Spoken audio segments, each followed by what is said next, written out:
ছাড় দেয় কিন্তু ছেড়ে দেয় না।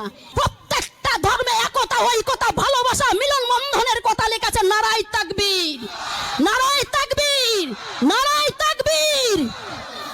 আমরা এই ভারতবর্ষের মাটিকে রক্ষা করার জন্য যদি আমাদের হিন্দু, মুসলিম, শিখ, ইসাই প্রত্যেককে রক্ত দিতে হয়, মাটি আমরা ভিজিয়ে দেব, তবু আমাদের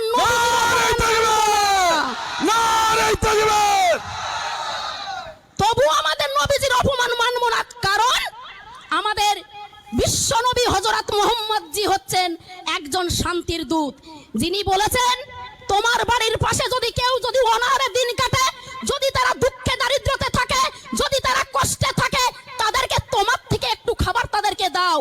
একেই বলে নবীজির আদর্শ। আমাদের নবীজি বলেছেন তোমরা সবসময়ের জন্য শান্তি